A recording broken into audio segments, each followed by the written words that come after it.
Halo semua, perkenalkan saya Ivana Gloria, mahasiswa jurusan PGSD Universitas Kristen Petra.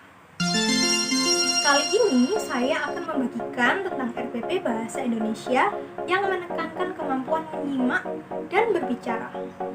Sebelumnya, sebagai tambahan info, RPP yang saya bagikan ini dalam ranah pembelajaran sesuai agama Kristen ya. Oke, langsung aja kita lihat bersama.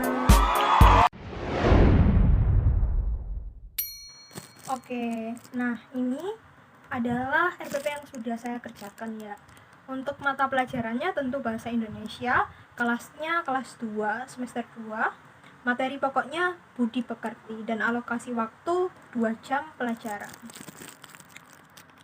Nah, untuk bagian awal ini pasti kami menekankan pertumbuhan karakter Kristus sesuai dengan pembelajaran dan tujuan RPP ini dibuat. Itu 1. Mempunyai sikap sebagai bentuk pengenalan terhadap Allah. 2. Mempunyai sikap taat kepada kebenaran, tidak taat kepada kelaliman, tidak mencari kepentingan diri sendiri. 3. Mempunyai sikap untuk berbicara yang baik. Dan 4. Mempunyai sikap respek kepada orang lain. Oke. Untuk bagian pertama juga ada kompetensi inti KI 1, 2, 3, 4 seperti yang ada di layar. Nah, ini bisa dibaca langsung ya. Oke, untuk kompetensi dasarnya, untuk KD 1.1 itu meresapi makna anugerah Tuhan Yesus berupa bahasa Indonesia yang diakui sebagai bahasa persatuan yang kokoh dan sarana belajar untuk memperoleh ilmu pengetahuan. Terus ada juga menerima keagungan Tuhan Yesus atas keberadaan keluarga dan lingkungan sosial. Nah, untuk indikator pencapaiannya, itu siswa mampu berdoa mensyukuri atas bahasa Indonesia sebagai bahasa persatuan dan sarana belajar. Lalu ada juga ini di bawahnya, siswa mampu berdoa mensyukuri keberadaan keluarga dan orang-orang sekitar dengan menggunakan bahasa Indonesia yang baik dan benar.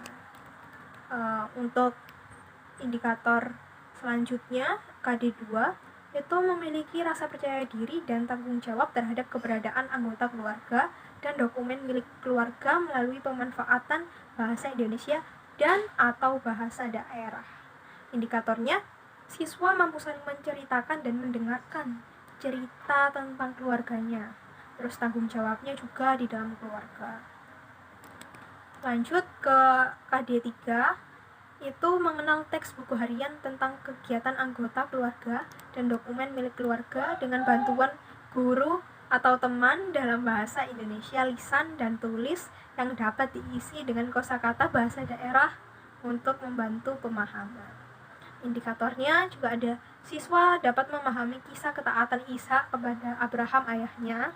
Siswa mampu menyimpulkan isi cerita ketaatan Ishak kepada Abraham ayahnya. Oke, untuk KD4 itu memperagakan teks cerita narasi sederhana tentang keluarga secara mandiri dalam bahasa Indonesia lisan dan tulis. Selanjutnya, untuk indikatornya, siswa mampu menceritakan dan menuliskan kisah ketaatan Ishak kepada Abraham ayahnya. Lalu juga ada siswa mampu merefleksikan kisah ketaatan Ishak kepada Abraham ayahnya dikaitkan dengan cerita di keluarganya.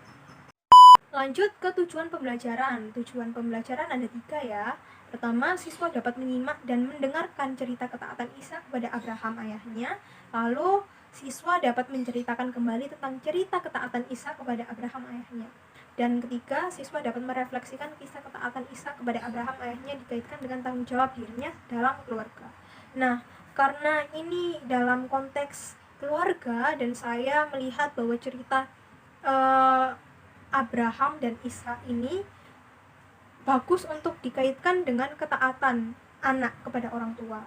Maka dari itu, saya mengambil tema ini, cerita ini, dan memasukkannya ke dalam RPP untuk bisa menjadi bahan ajar kepada. Nah, ini untuk materi pelajarannya pasti mendengarkan dan menyimak kisah dari Abraham yang diuji.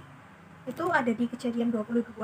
Lalu untuk anak-anak sendiri juga supaya lebih interaktif dan mereka tidak bosan dan menarik perhatian mereka, maka saya menampilkan video dari YouTube tentang kisah kepercayaan Abraham yang diuji.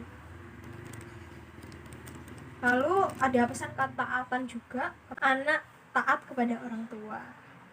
Kemudian juga ada mengapresiasi dan berkomitmen untuk menghormati orang tua. Murid diajak menyatakan komitmennya untuk mau taat kepada orang tua.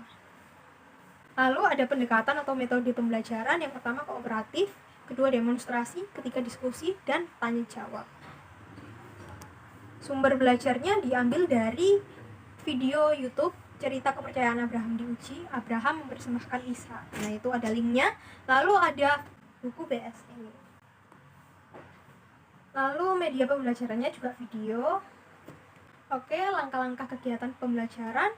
Yang pertama ada pendahuluan. Alokasi waktunya 10 menit. Dan kegiatannya pertama itu siswa diajak untuk mensyukuri berkat dan juga keluarga yang sudah Tuhan beri. Kedua, bersama-sama menyanyikan lagu Terima Kasih Untuk Cinta. Terima kasih untuk cinta, terima kasih untuk keluarga yang indah. Ku temukan kasih Tuhan dalam papa mama. Lalu ada doa pembukaan. Kemudian masuk ke bagian inti.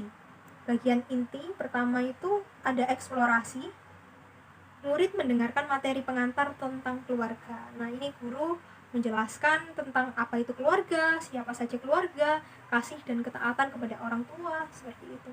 Lanjut, murid membentuk lingkaran besar untuk saling bercerita tentang keluarganya. Nah, ini saling bercerita ini dalam lingkaran itu ke kanan dan ke kiri. Jadi untuk teman yang ke kanan bercerita dan mendengarkan, terus ke kiri bercerita dan mendengarkan, seperti itu. Kemudian murid melihat video kisah ketaatan Ishak kepada Abraham ayahnya. Nah, ini video YouTube tadi ya. Lalu untuk elaborasi, murid mencari hal-hal yang unik dari cerita ketaatan Ishak kepada Abraham. Mereka berdiskusi. Kemudian murid menceritakan kembali cerita dalam video dengan bahasanya sendiri. Lalu murid memainkan drama dari cerita tersebut dalam kelompok. Nah, satu kelompok ini berisi 4 anak, yakni narator, Abraham, Sarah, dan Ishak. Lalu masuk ke tahap konfirmasi, berarti murid mengungkapkan komitmennya tentang ketaatan secara bergantian. Nah, ini mereka maju gitu dan mengungkapkan komitmennya. Lalu murid mengerjakan tugas melengkapi kalimat dengan jawaban yang tersedia. Nah, ini sumbernya dari buku BSE dengan perubahan yang sesuai dengan materinya, seperti itu. Lalu guru mengoreksi hasil kerja murid. Untuk penutupnya dengan alokasi waktu 10 menit. Pertama, murid menyimpulkan proses pembelajaran yang telah dilaksanakan, memberikan feedback. Lalu guru menyebutkan tugas, murid menulis pesan yang didapat dari video di atas, video tentang ketaatan Ishak, dan mereka menuliskan refleksi dalam bentuk refleksi, seperti itu. Kemudian guru menyebutkan materi pelajaran yang akan dilaksanakan selanjutnya, dan terakhir menyanyikan lagu Terima Kasih Untuk Cinta. Nah, teman-teman, tadi sudah lihat kan RPP yang saya buat?